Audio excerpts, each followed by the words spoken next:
보름달이 커다랗게 떠있는 남아프리카 공화국 케이프타운의 핫베이 바닷가가 내려다 보이는 호텔입니다. 작은 해변가를 아늑하게 감싸고 있는 바위 언덕 위로 달이 꼭 전등을 달아놓은 것처럼 환하고 동그랗게 떠 있습니다.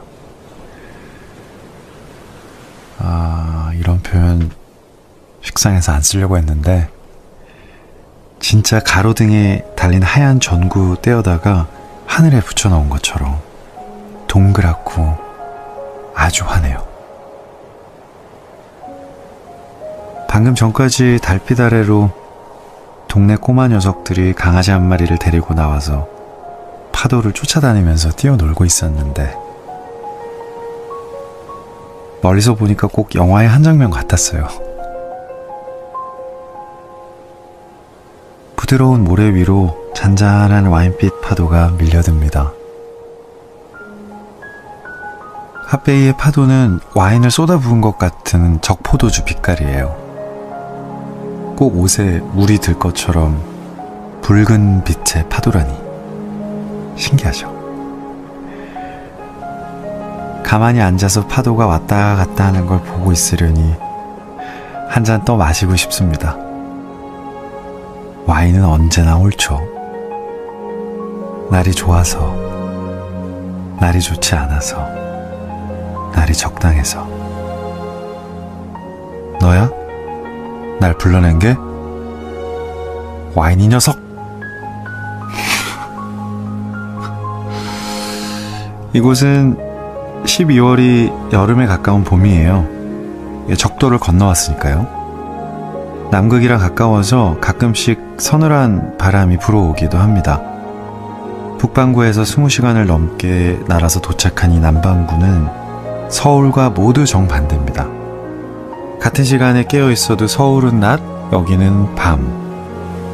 같은 하늘 아래 거닐어도 서울은 겨울, 여기는 여름. 이곳의 암흑은 저곳에 비치고 지금의 절망은 내일의 따스함이 될 수 있겠죠.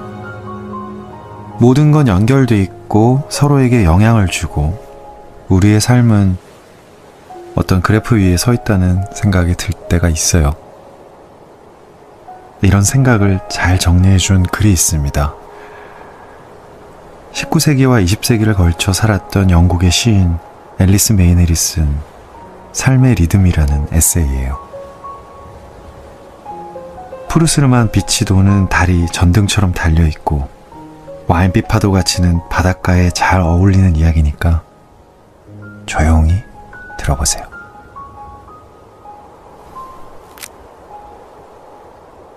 삶의 리듬, 앨리스 메이넬. 삶이 늘 시적이지는 않지만 적어도 운율이 있다. 생각의 궤도를 따라가 보면 일정한 간격을 두고 반복되는 주기성이 사고 과정을 지배한다. 생각은 거리도 간격도 측정할 수 없고 속도를 확인할 수도 횟수를 알 수도 없다. 하지만 반복된다는 건 확실하다. 지난주 혹은 작년에 힘들어했던 일이 지금 다시 힘들게 한다. 행복은 사건의 문제가 아니다. 그것은 마음의 일정한 파도에 달려있다. 병에도 운율이 있다. 더 짧은 간격을 두고 죽음을 향해 점점 가까워지고 더 긴 간격으로 회복으로부터 멀어진다. 어떤 이유로 찾아온 슬픔은 어제 참을 수 없었고 내일도 참을 수 없을 것이다. 오늘은 조금 견딜만 하지만 아직 지나가지 않았다. 해결되지 않은 근심도 잠시 동안은 마음의 평화를 허락할 것이다. 후회도 오래 머물지 않는다. 물론 금방 다시 돌아오지만 즐거움은 놀라움 속에 우리 마음을 찾아온다. 즐거움이 찾아올 때마다 주의 깊게 기록을 해두었다면 갑자기 발견하지 않고 예상을 할 수도 있었을 텐데 아무도 그런 관찰을 하지 않는다. 심리학자들의 일기에는 케플러의 주기법칙 같은 것이 없다. 토마스 아켄피스는 주기를 관측하지는 못했지만 반복된다는 건 알고 있었다. 그는 수도원 독방에서 고통 속에 머무르는 법을 배웠고 기쁨의 순간 영혼을 억누르는 기억이 있음을 깨달았다. 기억은 영원히 기쁨을 더 조심스럽게 맞이하고 떠나갈 것을 예감하게 한다. 시인 셸리는 기쁨이 아니라 기쁨의 영혼에게 탄식했다. 어쩌다, 아주 어쩌다 오는 당신. 기쁨을 미리 불러오고 우리 곁에 붙들어 매놓고 싶지만 마음은 그렇게 억지로 움직일 수 없다. 마음의 주기가 타원형으로 혹은 포물선이나 쌍곡선을 그리면서 무엇과 미래할지는 아무도 알 수 없다. 시인 셸리와 그리스도를 본바다의 저자 캠피스는 예민하고 순수한 영혼으로 이런 주기의 움직임을 감지할 수 있었다. 그 어떤 시도도 두 사람이 주기성을 깨닫는 걸 막지 못했다. 에프루 시 무오베. 그래도 지구는 돈다. 그들은 부재 없이는 존재란 것이 있을 수 없으며 이별을 고하고 떠난 것은 이미 돌아오는 긴 길 위에 서 있음을, 가까이 다가오는 것은 곧 떠나게 되리라는 것을 알고 있었다. 오 바람이여. 셸리는 가을에 외쳤다. 오 바람이여.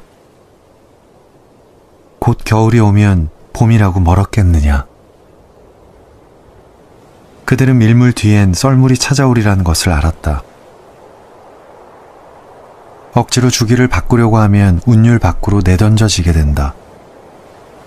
그 리듬에 맞게 일정한 삶을 유지시키려면 지속적인 노력이 필요하다. 지적 활동을 일정하게 유지하든 정신적 즐거움이나 감각적 쾌락을 꾸준히 유지할 수 있도록 애쓰든 어떤 휴식이나 완전한 활동도 없는 삶이다. 아주 단순하고 고독한 삶을 통해 몇몇 성인들의 영혼은 주기성의 법칙을 완벽하게 따랐다. 계절마다 그들에게는 황홀함과 고독함이 찾아왔다. 그들은 적막한 공간에서 시간을 비워내면서 얻어지는 세계를 위해 희생해야 했던 모든 것의 내적 상실을 견뎌냈다. 약속되지 않았던 참 행복이 가져다주는 달콤함 속에서 진정으로 기뻐했다. 긴 인생을 살면서 3번 혹은 10번 정도 뮤즈가 다가와 축복을 해주고 결국엔 버리고 간 시인들도 그들과 비슷했다. 시인들이 성인과 다른 점은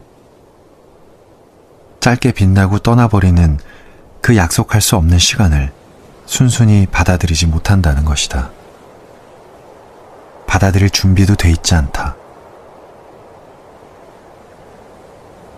뮤즈가 언제나 머물러 있지 않고 떠났다 돌아오길 반복함에도 그들은 뮤즈가 떠나 있음을 깨닫지 못한다.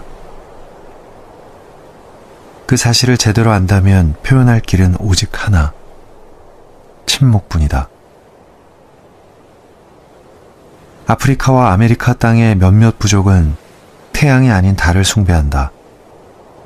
태양과 달을 모두 숭배하는 부족은 꽤 있지만 오직 태양만 섬기는 부족은 없다. 태양의 주기성은 일부 여전히 베일에 쌓여 있다. 하지만 달은 아주 솔직하고 투명하게 그 주기성을 보여주고 우리 삶에 영향을 준다. 밀물과 썰물은 달에 의지한다. 달의 이름은 셀레네이고 비가 귀한 곳의 땅을 적셔주는 이슬이란 뜻을 가진 헤르세의 어머니이다. 셀레네는 대지의 어느 동반자 못지않게 대지를 관측하게 해주는 존재다. 달의 주기는 반복의 질서에 대한 상징과도 같다. 달이 다가오고 멀어지는 것이 일정하게 반복되는 건 달의 모양이 변화하면서 관측된다. 줄리엣은 달의 맹세한 사랑의 서약을 듣지 못했다. 사랑에도 밀물과 썰물의 시간이 있다는 걸 사는 동안 알지 못했다.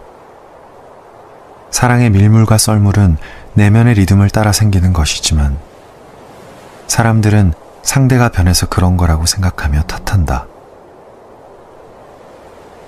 선택된 아주 소수의 사람을 제외하고는 삶의 주기성을 알지 못한다. 대부분 평생 이 사실을 알지 못하거나 너무 늦게 깨닫는다. 보이는 증거가 없으니 충분한 경험이 쌓여야만 알 수 있기 때문이다. 삶의 후반부에 이르러서야 주기성의 법칙을 깨닫고 어떤 것이 지속되리라는 희망이나 두려움이 사라지는 것이다. 젊은이들의 슬픔이 절망으로 찾아오는 것은 아직 젊은 무지함 탓이다. 젊은 시절에 위대한 성취를 꿈꾸는 이유도 마찬가지다. 그 시절엔 인생이 아주 길어 보이고 많은 걸 이룰 수 있을 것처럼 보인다. 인생의 열망과 열망 사이, 행동과 행동 사이엔 잠을 자기 위해 멈추는 시간들처럼 피할 수 없는 멈춤이 있다는 걸 알지 못한다. 잠시 쉬어가는 때도 있다는 것을 알지 못하는 불행한 젊은이들은 그 멈춤의 시간 속에서 좌절한다. 인생이 불가능하게만 보인다. 곧 다시 생기를 회복하는 시기가 반드시 돌아오고 실패하지 않을 때가 온다는 걸 알지 못한다. 셰익스피어의 구절처럼 인간의 일에도 밀물과 썰물이 있다는 것을 깨달아야 마음의 평화를 찾을 수 있다. 기쁨은 찾아가는 길에 이미 우리에게서 멀어진다. 우리의 삶은 차오르기도 하고 기울기도 할 것이다. 지혜로운 사람이라면 이러한 주기를 이해하고 마음을 편하게 가질 수 있다. 태양의 공전과 출산의 주기적 진통까지도 모두 다스리는 이 법칙에 우리도 지배되고 있다는 것을 기억해야 한다.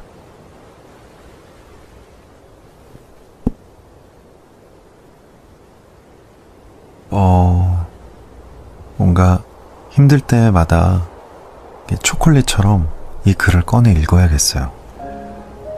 모든 것에는 이 리듬이 있다는 말, 왠지 위안이 되지 않으세요?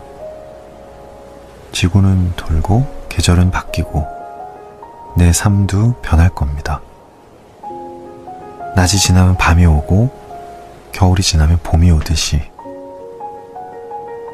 늘 나쁘지도 않고 언제나 좋을 수도 없겠죠. 그냥 지금은 그럴 때구나. 그런 삶의 리듬 위에 있구나. 어제는 깨춤추는 장조였으니 오늘은 단조의 짙은 슬픔을, 그저 그 리듬을 느끼고 있는 거라고 어깨를 톡톡 두드려주는 것 같습니다. 어쩐지 삶이 하나의 음악처럼 감미로워지는 밤입니다. 오늘은 안심하고 잠이 들 수 있을 것 같습니다. 이제 그만 자요.